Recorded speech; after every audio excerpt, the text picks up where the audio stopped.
오늘 저는 사도행전 9장 1절에서 19절까지 있는 말씀을 가지고 성령으로 충만하면 이런 제목하에서 말씀의 은혜를 나누기를 원합니다. 한번 따라 하실까요? 성령으로 충만하면, 성령으로 충만하면.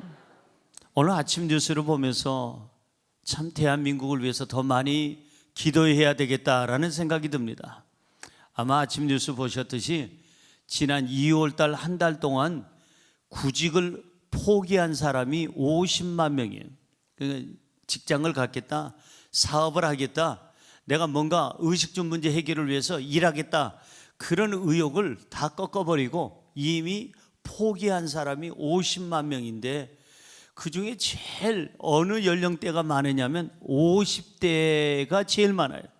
50만 명 가운데 20만 명이 50대인데 50대가 나는 이제 더 이상 취업을 안 하겠다, 돈벌이 안 하겠다, 사회생활 안 하겠다, 사업도 안 하겠다. 그리고 그 사람들은 두 손 놓고 이제는 어떻게 살아갈지 몰라요. 희망이 없다는 거죠. 아무런 희망이 없고 기쁨이 없어요. 삶의 의욕이 없어요. 그 뉴스를 접하면서 대한민국이 통일도 중요하지만 통일 전에 해야 할 것은 어르신들뿐만 아니라 20대 젊은 우리 청년들, 30, 40대, 50대 우리 중년들, 뭔가 살 길이 열려야 되겠다고 저는 생각이 들고, 너무 안타까운 현실이구나, 기도해야 되겠다. 여러분, 희망이 없기 때문에 우리는 내 힘으로 살려고 하지 말고 성령의 도우심을 얻어야 될 줄로 믿습니다. 하나님의 도우심을 받으시기를 주의 이름으로 축원합니다.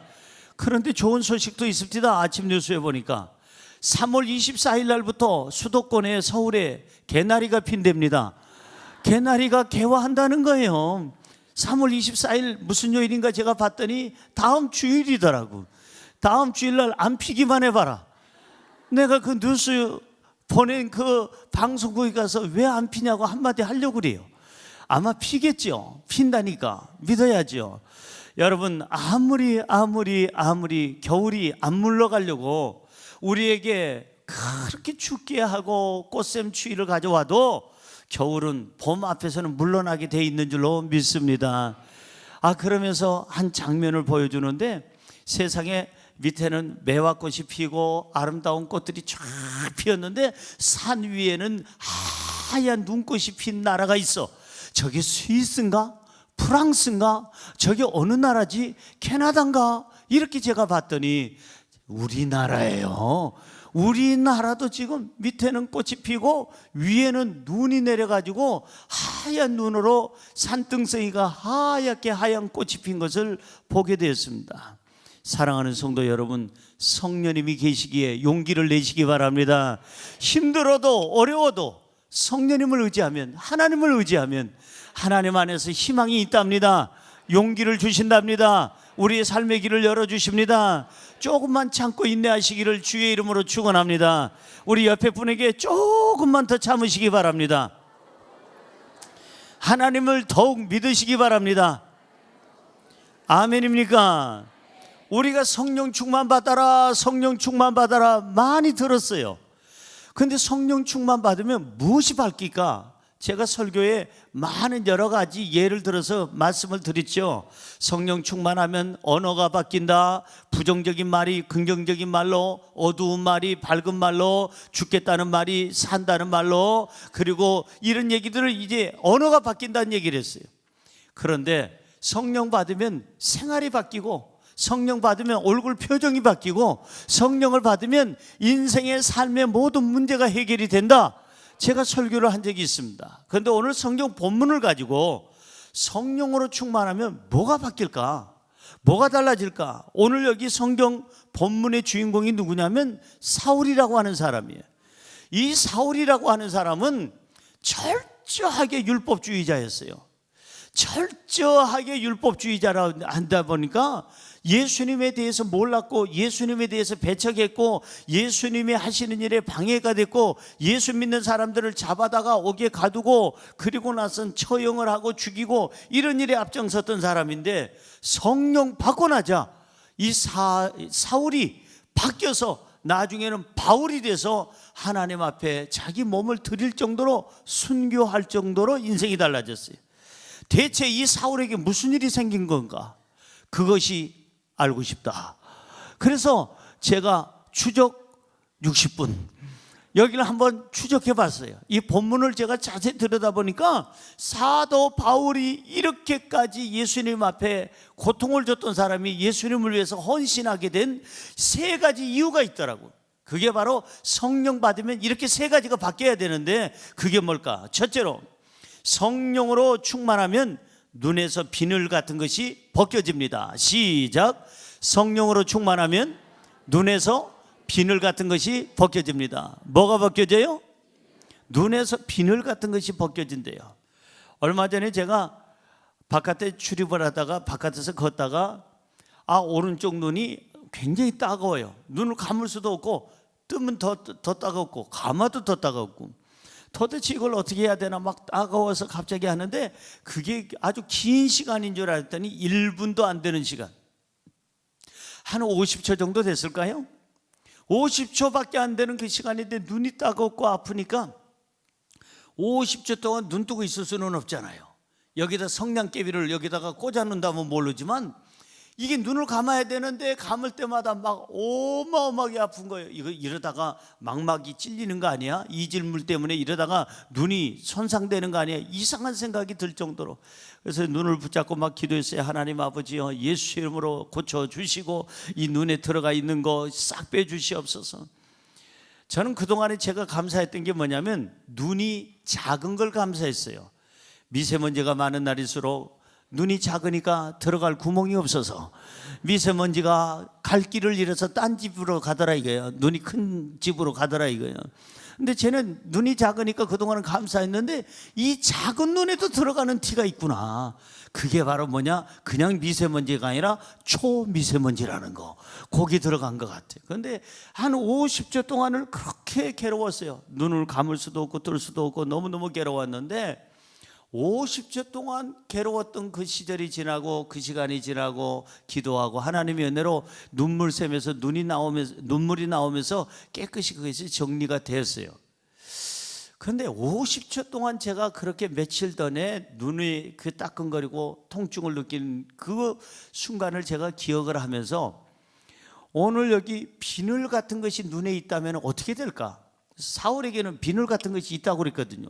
감을 때마다 답답하고 뜰 때마다 답답하고. 여러분 비늘이 뭔지 알죠? 이 비늘 같은 것들, 어떠한 그 고기 비늘, 그 물고기 비늘처럼 이런 비늘 같은 것들이 있으면 눈이 밝게 보이냐 이 말이에요. 사물이 밝게 보이냐 이게요. 예수님이 밝게 보이냐 이 말이에요. 안 보이죠? 그럼 멀리 못 보죠. 뭐 위를 쳐다볼 수도 없죠. 항상 가까이 있는 것을 봐도 가까이 있는 것도 어린어린하고 겹쳐서 보이고 그 다음에 흐리게 보이잖아요. 그런데 이 바로 사울이라는 사람에게 눈에 그 비늘 같은 것이 있었더라 이 말이에요. 자, 성령을 받으면 성령께서 이 비늘 같은 이 모든 것들을 제거해 주시고 눈을 밝게 하시는 줄로 믿습니다. 자, 성경 볼까요? 본문 말씀 17절 보세요. 시작. 아나니아가 떠나 그 집에 들어가서 그에게 안수하여 이르되 형제 사울아, 주 곧 너가 오는 길에서 나타나셨던 예수께서 나를 보내시어 너로 다시 보게 하시고 성령으로 충만하게 하신다 하니, 사울에게 눈에는 그 비늘 같은 것들이 눈을 막고 있었는데 이 하나님께서 성령을 보내주셔서 제일 처음에 사울의 어떤 부분을 고쳐주시느냐? 눈부터 고쳐주시는 거예요. 이 비늘 같은 것을 벗겨주십니다. 18절 보세요. 본문 말씀 18절 상반절에 보니까 즉시 사울의 눈에서 비늘 같은 것이 벗겨져. 자, 바로 그 전구절은 성령으로 충만하게 하신다 이 말씀을 전하고, 성령으로 충만하게 하신다 다음에 이어지는 게 즉시 성령으로 충만하자마자 사울의 눈에서 비늘 같은 것이 벗겨졌다 이 말이에요.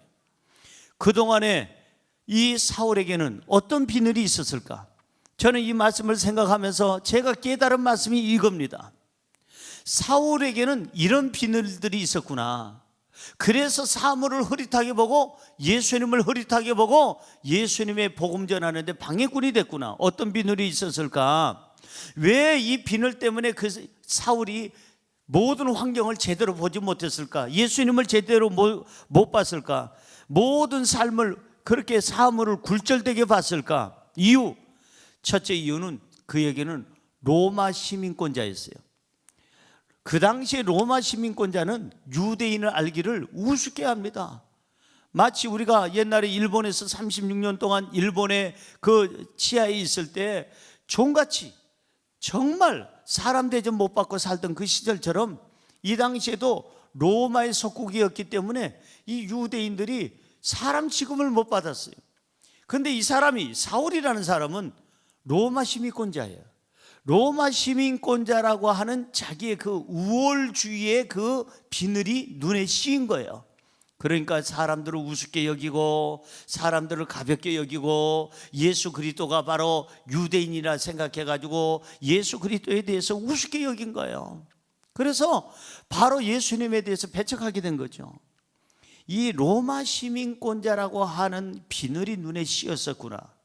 또 하나 제가 이 말씀을 연구하면서 깨달은 것은 이 사도 바울이라는 사람은, 이 사울이라는 사람은 당대 그 석학이었던 이 가말리아 문화의 제자였어요. 거기서 공부한 사람이었어요.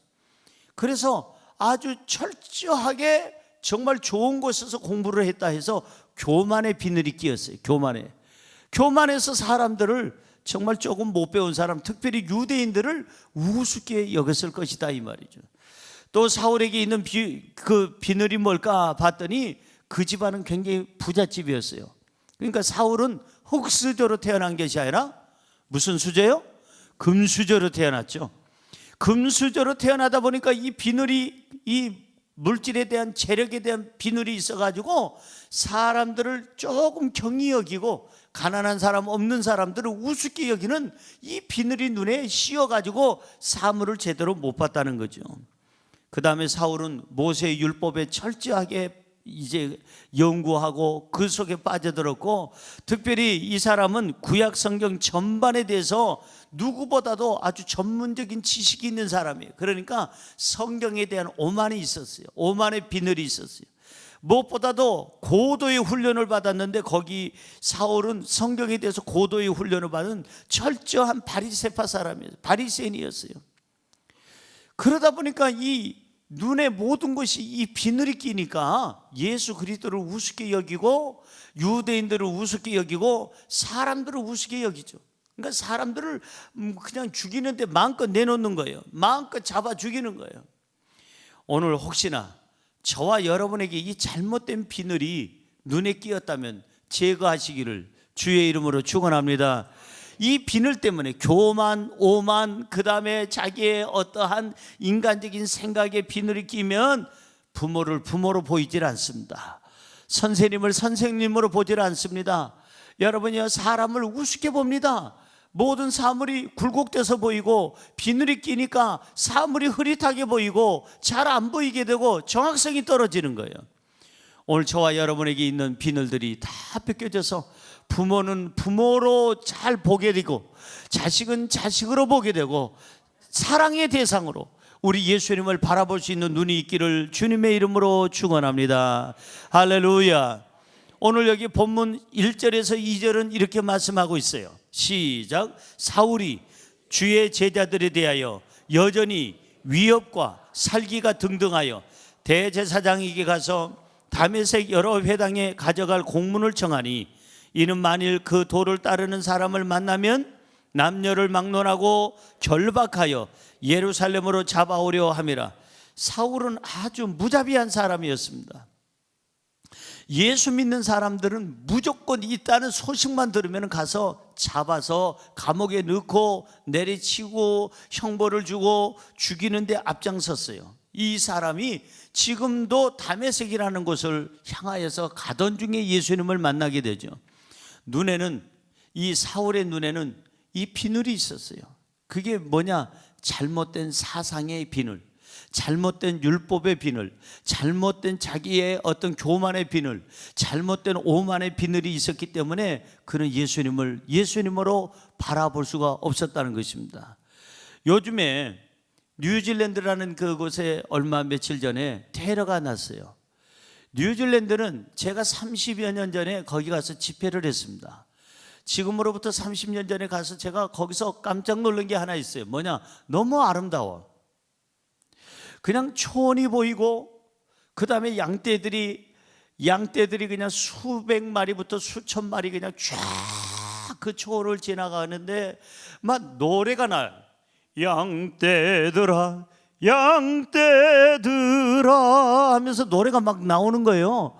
너무너무 구름처럼 많은 양떼들을 거기다가 그냥 제가 보니까 개 2마리가 양쪽에 한 마리씩 있으면서 주인이 휙 하면 그 휘바람 소리에 높낮이에 따라서 양들을 그냥 수천 마리들을 왼쪽으로 확 몰고 갔다가 오른쪽으로 확 몰고 갔다가 정말 볼만하더라고요.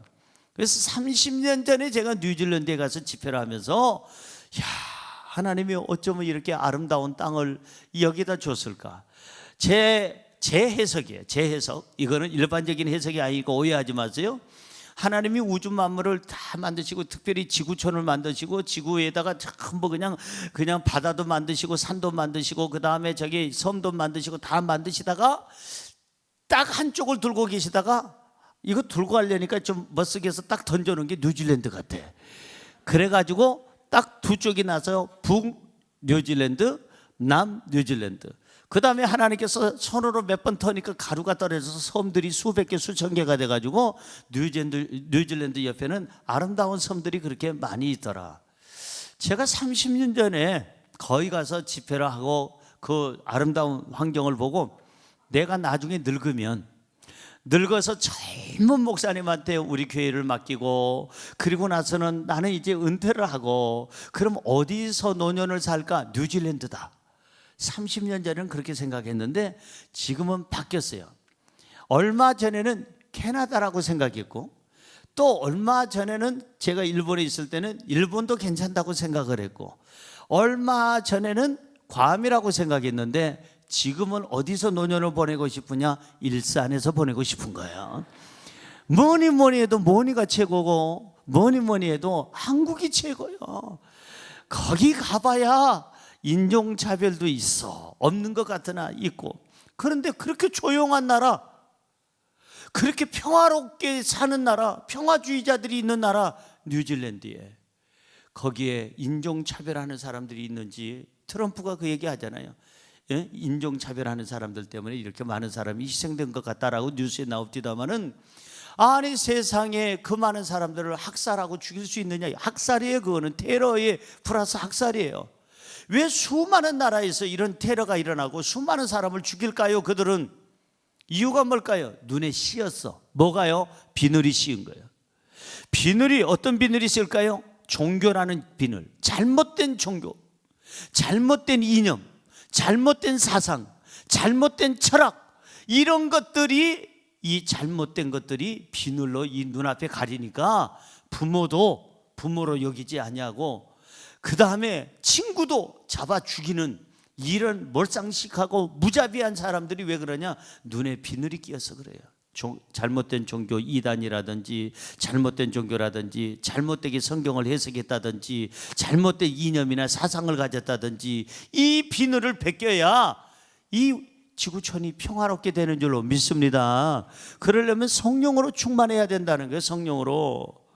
자, 그래서 이 많은 사람들이 살생을 하고 못된 짓을 하는 것은 이 비늘 때문이다. 오늘 여러분 비늘 한번 벗겼으면 좋겠어요. 우리 눈에도 이상한 비늘이 있어.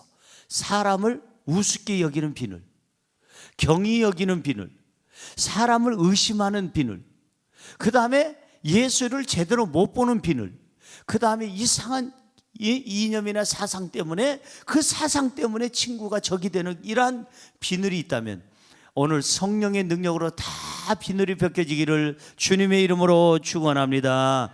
그래서 이 사울은 율법의 비늘, 교만의 비늘, 잘못된 사상의 비늘을 성령님이 오셔서 벗겨주자 그날부터 그는 사람을 살리는 일에 힘쓰게 되고 하나님의 복음 전하는 데 힘쓰게 되고 하나님이 기뻐하는 일에 쓰임받는 하나님의 최고의 일꾼이 된 줄로 믿습니다. 옆에 분에게 눈에 비늘을 벗기시기 바랍니다. 내 스스로는 이게 안 벗겨져요. 이 사상의 비늘이 절대 안 벗겨집니다. 잘못된 종교가 들어가서 사람들을 우습게 하고 테러를 일으키는 이런 것들은 내 스스로는 못 벗겨요. 성령이 오셔야, 하나님의 능력이 임해야 이 비늘이 벗겨지게 될 줄로 믿습니다. 둘째로, 성령으로 충만하면 다시 보게 됩니다. 시작. 성령으로 충만하면 다시 보게 됩니다. 여러분, 눈에 있는 비늘 때문에 이 사울은 제대로 못 봤어요. 무엇이 진리인지, 비늘이 있으니까 진리가 보이질 않아. 그 다음에 길이 보이질 않아. 예수님이 안 보이는 거예요.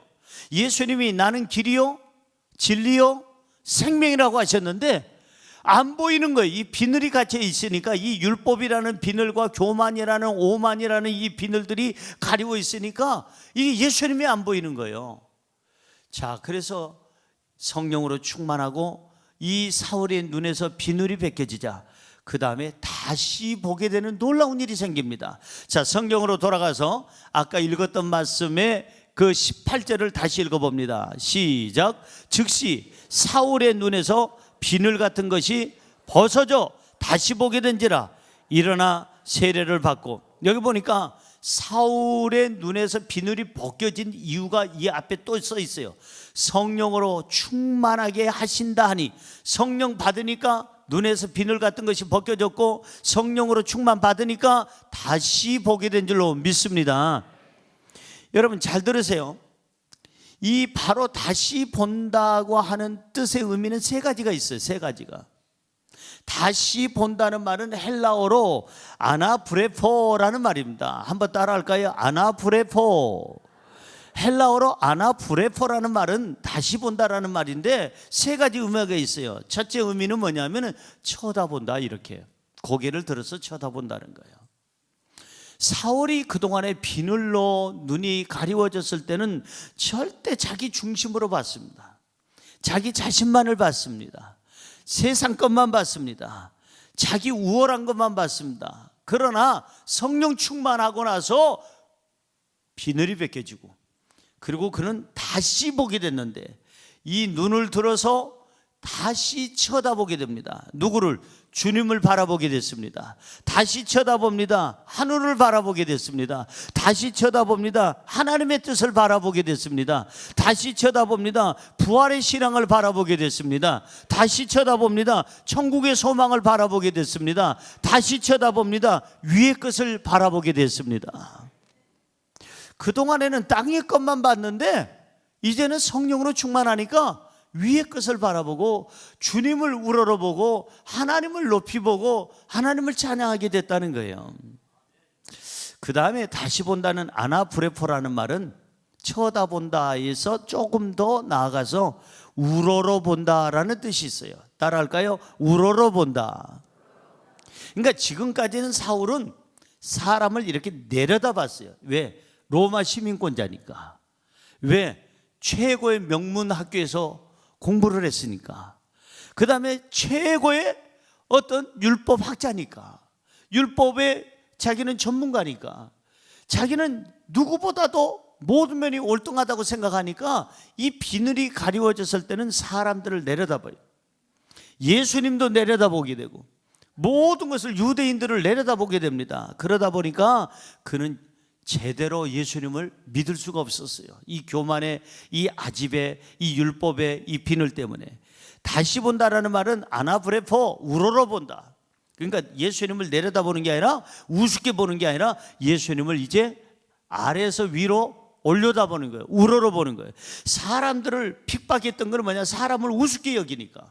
사람들을 학대했던 것은 사람들을 우습게 여기니까 이제 사람들을 내려다보는 게 아니라 우러러본다, 우러러보게 됐어요. 그래서 예수님은 누구시냐?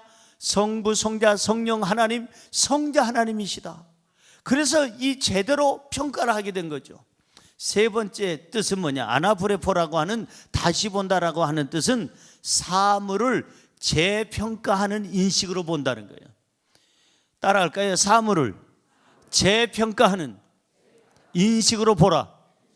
지금까지는 잘못 봤어. 그러면 재평가를 해야 돼. 다시 봐야 되는 거예요. 제대로 봐야 되는 거예요. 예수님을 제대로 봐야 되고, 부모님을 부모님으로 제대로 봐야 되고, 스승을 스승으로 제대로 봐야 되고, 이웃 사람들을 제대로 봐야 되는 거예요.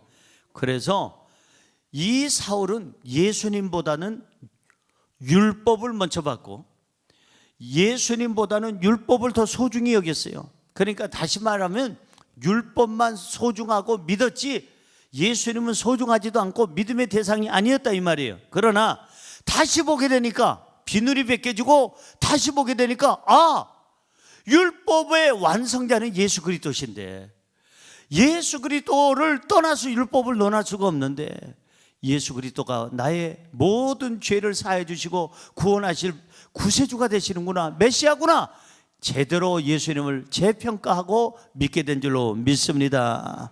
자, 그래서 우리가 이렇게 다시 봐야 되는데, 다시 보려면 어떻게 해야 될까? 간단하게 세 가지. 다시 보려면 빛으로 오시는 예수님을 만나야 돼요. 따라할까요? 빛으로 오신 예수님을 만나야 다시 보게 됩니다. 성경으로 돌아가서 본문 말씀 3절입니다. 시작. 사울이 길을 가다가 다메섹에 가까이 이르렀더니 호련히 하늘로부터 무엇이? 빛이 누구를? 그를 둘러 비추는지나. 빛이 뭘까요? 빛은 예수 그리스도를 상징하고 있어요. 빛으로 오시는 예수 그리스도, 그분이 바로 빛으로 오셨는데 그분을 만나야 되는 거예요. 빛으로 오신 예수 그리스도.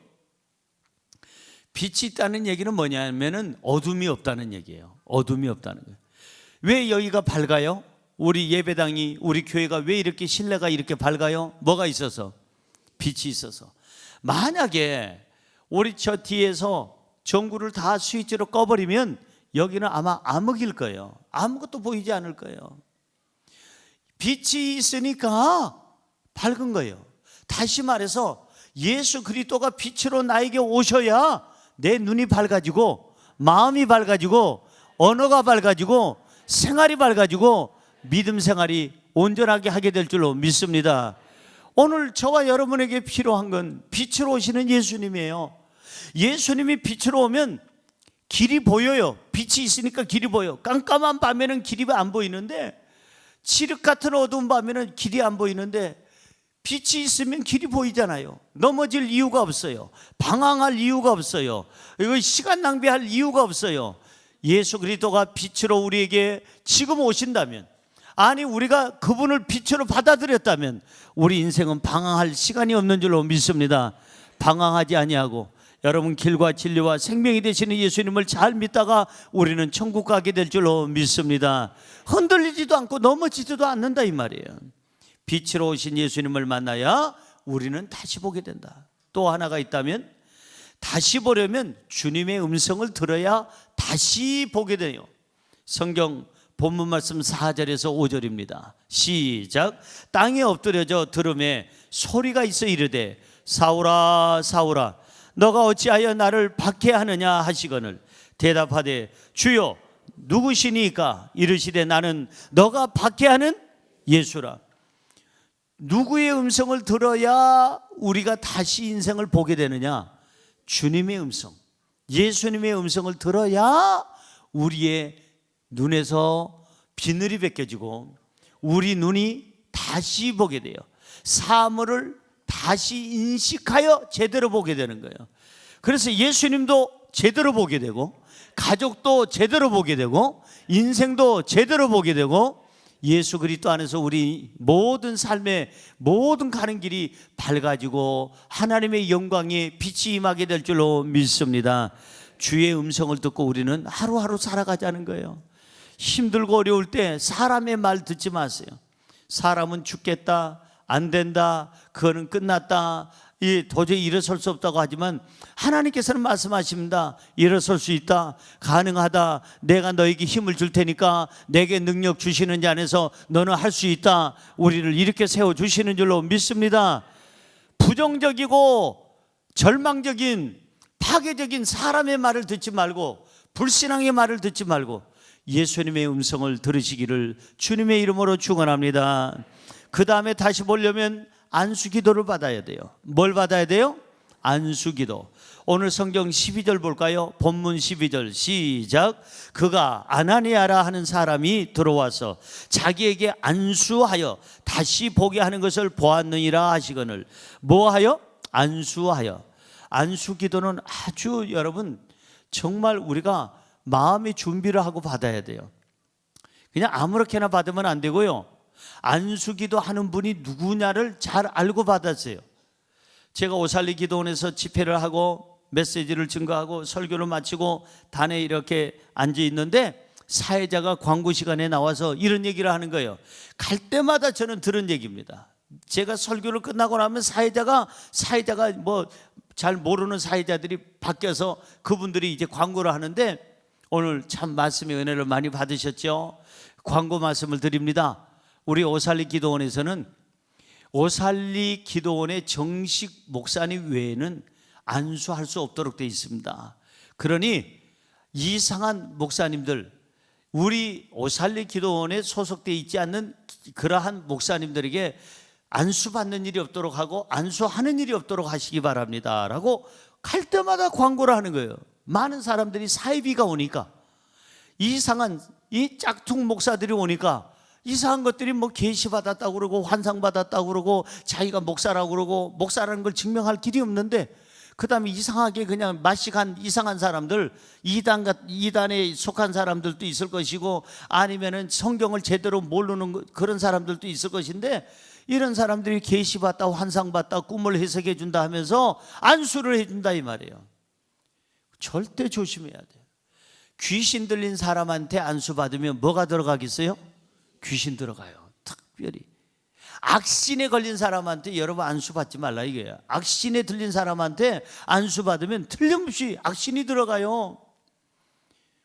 뭐 그냥 꿈을 해석해 준다 그러고, 그 다음에 당신이 사업을 하는 사람이면 사업의 문이 어떻게 해야 열린다고 그러고, 그 다음에 계시가 왔고, 그 다음에 환상이 왔고, 당신의 병을 고쳐준다고. 여러분 뉴스에도 나오잖아요. 몇 년 전에도, 얼마 전에도 또 나오더라고요. 암 환자 고쳐준다고 세상에 안수기도 해준다고 불러들여가지고 그 사람한테 5천만 원, 2천만 원 받기 시작한 게 수억을 받았어. 근데 그 암 환자가 살았느냐? 죽었어요. 죽으니까 그 자녀들이 이거는 아니다 싶어가지고 고소를 하게 된 거죠. 아니 당신이 의사도 아닌데 의학적으로 이렇게 처방도 안 하고 당신이 안수기다 한다는 그 이유로, 살려준다는 이유로 우리 아버지를 갖다가 데려다가 이렇게 몇 개월 동안 안수기도 한다 치고 수억을 받아 먹었는데 우리 아버지가 죽었어. 당신 때문에 더 일찍 죽은 것 같아. 당신이 여기에 대한 책임을 지시오. 준 돈을 돌려주시오. 그랬더니 못 돌려주겠다. 그래가지고 재판에 붙여졌는데 결과는 제가 못 들어서 모르겠습니다만은 그런 결과는 뻔하죠. 그거는 사입이죠. 그거는 싹군이죠. 잘못된 거죠. 안수는 아무한테나 받는 게 아니에요. 정말 그분이 말씀을 깊이 연구했고 제대로 된 신학을 공부를 했고 제대로 된 성령의 충만함을 받았고 그분이 정말 예수 그리스도 안에서 바르게 배움받고 가르치는 그런 목사님이라면 내가 잘 알아야 돼. 그분을 잘 알아야 그분에게 머리를 내밀 수가 있다 이 말이에요. 머리를 아무데나 내밀면 안 되는 거예요. 옆에 분에게 인사할까요? 아무데나 머리 내밀지 맙시다. 아무데나 내밀지 말아요. 그 다음에 준비도 안 됐는데 안수기도 해달라고 하지 말아요. 저한테도. 제가 복도에 이렇게 지나가는데 화장실 옆을 이렇게 지나가는데 목사님 화장실에서 나오다 말고 저 본 김에 안수 한번 해주세요. 안수는 한 번만 하는 거예요? 여러 번 하는 거예요? 한 번 할 수도 있고 여러 번 할 수 있는데 안수나 해주세요. 그 말이 뉘앙스가 이상하다 이 말이야. 안수나 해주세요. 뭐 내가 할 일 없는 사람인가? 안수나 해주게? 여러분 준비가 안 됐어. 충분히 준비하고 또 오시는 분을 맞이하는 목사도 마음의 준비가 되고 성령의 힘으로 해야지 목사가 고쳐주는 게 아니라니까요. 착각하지 말아요. 목사가 고쳐주는 게 아니에요.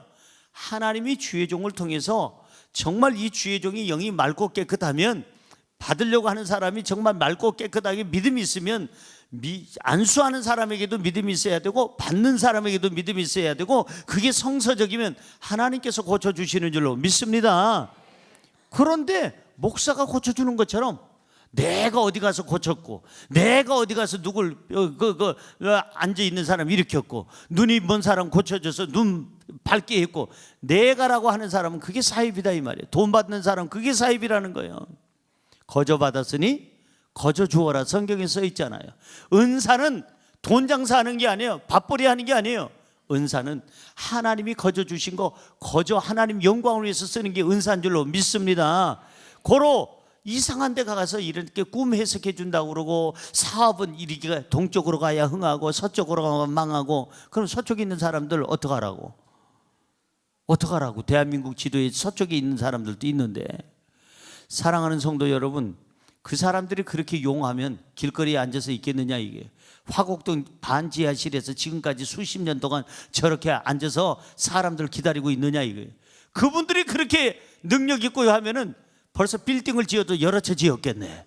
잘 돼도 지부터 잘 돼야지. 제가 오늘 일본에 갑니다마는, 복음 전하러 갑니다마는, 일본의 역 앞에 가면은 요만한 호롱불 하나 이렇게 해놓고, 그리고 나서는 여기다가 뭐 하나 이 현수막 비슷한 거 세워놨는데, 뭐 사주팔자 봅니다, 뭐 결혼을 앞둔 사람, 사업을 앞둔 사람, 직장에서 문제 있는 사람, 건강이 안 좋은 사람 다 이리 오시오. 지가 무슨 예수인가? 예수님도 아닌 사람이 다 자기한테 오래. 그랬더니 거기 또 그 추운데 거기 젊은 애들이 둘이서 우리 결혼해야 돼요 안 해야 돼요, 뭐 또 어떤 사람은 앉아가지고 제가 장사하는데 장사가 될까요 안 될까요, 뭐 거기다 얼마씩 내면서 그 전 보고 앉았어. 그 전문 절대 보는 게 아니에요. 만약에 뺀다면 2점이나 빼. 얼굴에 있는 점은 빼도 괜찮은데 점은 보는 게 아니에요. 옆에 분에게 인사하세요. 점은 보는 게 아닙니다. 얼굴에 있는 점이나 뺍시다. 그 사람이 용하면 그 자리에 앉아 있느냐 이거. 그 추위에 영하 12도가 되고 영하 8도가 되는 데서 역 앞에서 그냥 달달달달 떨면서 지나가는 사람 어디 점 좀 보시오, 내가 용하고 저기 지가 그렇게 용하면 그렇게 앉아 있겠느냐 이 말이에요. 돈이 생기는 데 있으면 동으로 가면 흥하면 지가 먼저 갔겠지. 동으로 서로 가면 망한다면 서쪽으로는 안 가겠지. 사랑하는 성도 여러분, 안수는 아무에게나 받아도 안 되고, 안수는 아무렇게나 받아도 안 되는 거예요. 마음의 준비를 하고 이 안수를 받는 그 순간, 이 바로 사울이 눈이 띄어지고 그물이 비늘이 벗겨지고 그에게 다시 보게 되는 놀라운 역사가 일어나게 된 줄로 믿습니다. 마지막으로 세 번째, 성령으로 충만하면 영혼육이 강건해집니다. 시작. 성령으로 충만하면 영혼육이 강건해집니다. 믿어지시면 아멘. 그래요. 하나님께서는 우리가 강건하기를 원해요. 자식을 길러본 부모들은 알아요. 자식들에게 가장 원하는 게 있다면, 부모의 마음으로 자식들에게 원하는 게 있다면 딱 한 가지 들려면 뭘까요? 건강이에요. 내 자식이 건강하게 하여 주옵소서. 하나님께서 부모들을 다 앉혀놓고 내가 너희에게 뭘 해주기를 원하느냐 한다면, 부모가 첫째 기도하는 게 뭐냐? 자식이 건강이에요. 그러면 하나님께서 우리에게 첫째적으로 생각하는 게 뭘까요? 건강이에요. 오늘 건강하시기를 주의 이름으로 축원합니다. 성령이 임하면, 성령의 충만함 받으면 영혼육이 건강해져요. 요한 3서 2절 시작. 사랑하는 자여, 너의 영혼이 잘됨 같이 너가 범사에 잘되고 강건하기를 내가 간구하노라. 하나님께서 사랑하는 자여, 너의 영혼이 잘됨 같이 너가 범사가 잘되고 강건하기를 원하노라. 내 영혼도 건강하고 삶도 잘되고 육체도 건강하기를 하나님께서 원하시는 줄로 믿습니다. 건강은 내가 결심한다고 건강한 거 아니에요. 제가 당이 좀 있어요. 근데 어느 날 매일같이 체크를 합니다. 당 체크를. 예? 특별히 잠자기 전에 체크하고 또 아침에 체크하고 간혹 가다가 이제 밥을 먹고 2시간 뒤에 체크해 보기도 하고. 체크를 하는데 재밌는 것은 어느 날은 당이 엄청 높겠다. 어젯밤 내가 디리다 먹고 잤으니까 아침에 난 진짜 이거 안 하고 싶다. 내가 놀랄 것 같아. 그래서 딱 재봤는데 정상이야. 근데 어느 날은 그 전날 오후 5시부터 굶었어. 아침에 공복 혈당이 높을까 봐.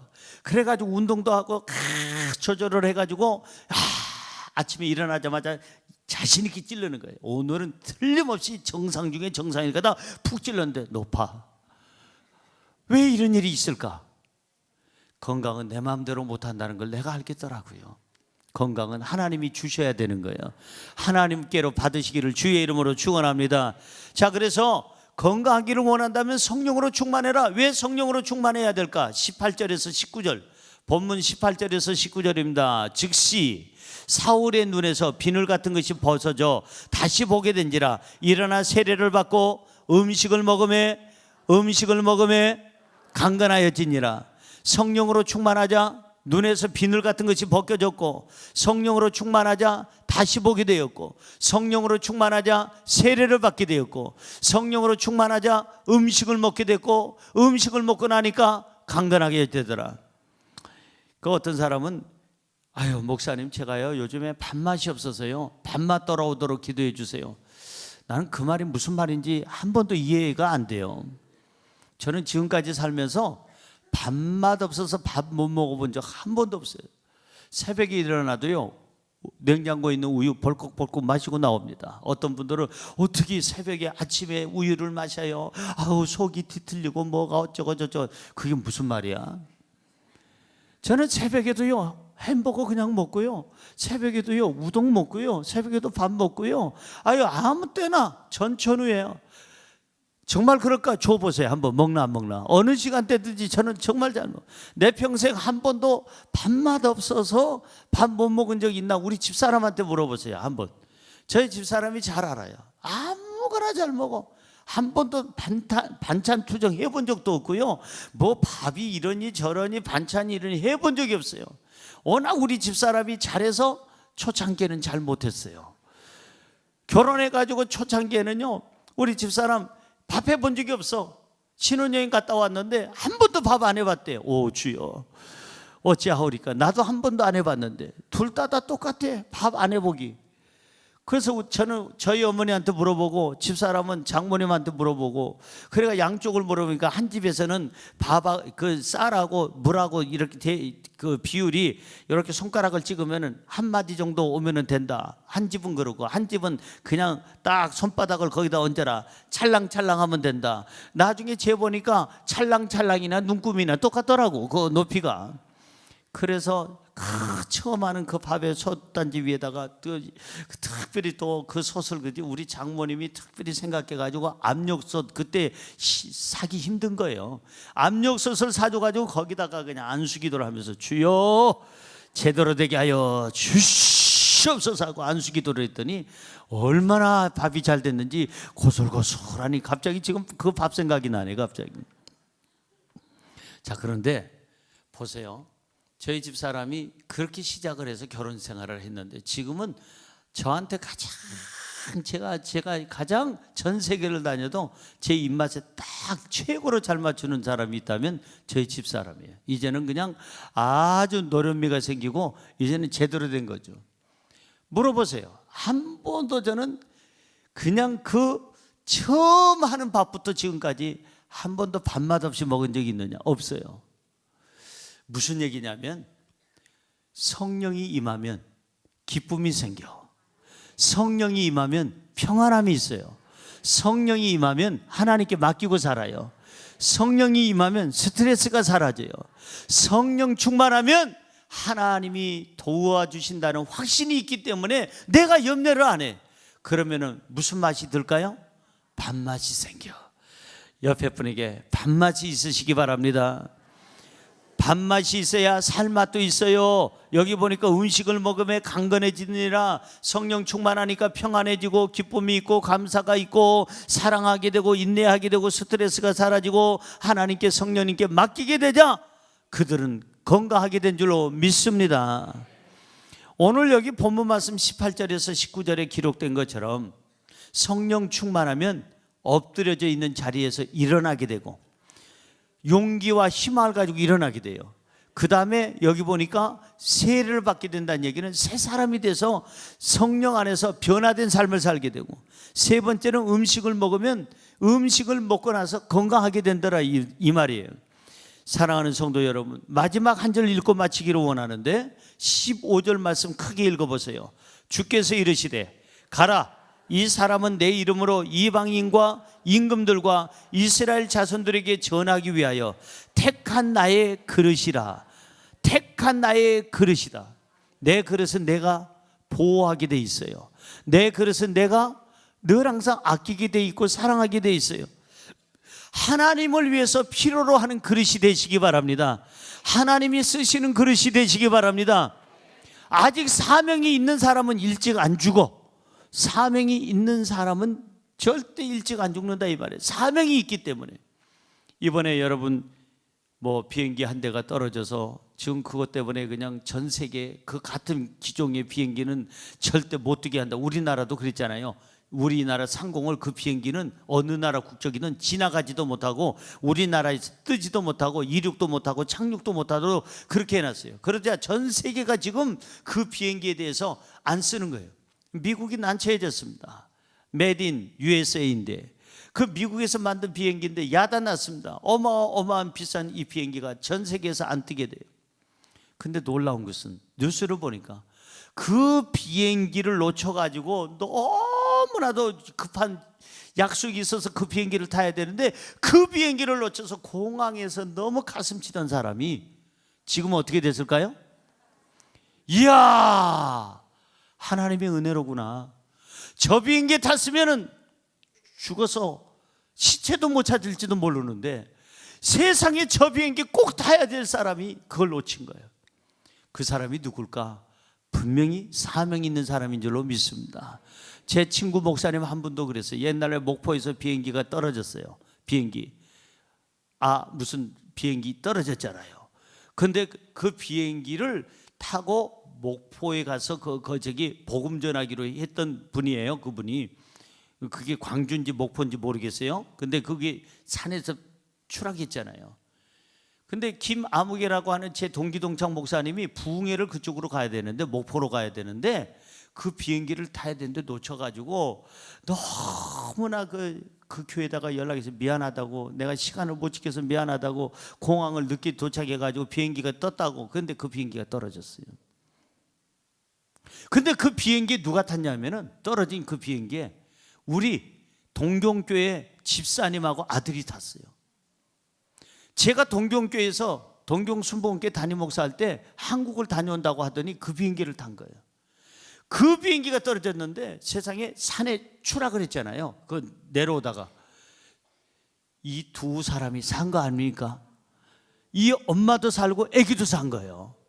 이 아기를 하나님께 바치옵나이다 그러고 바쳤는데 지금 목사가 됐는지 안 됐는지 모르겠어요. 지금 세월이 많이 지나서 바쳤는지 자기가 데리고 사는지 모르겠는데, 장가를 보냈는지 모르겠는데 바친다고 그랬거든 그때. 사랑하는 성도 여러분, 사명 있는 사람, 복음에 꼭 필요한 사람, 하나님이 쓰고자 하는 사람, 여러분들이 되시기를 바랍니다.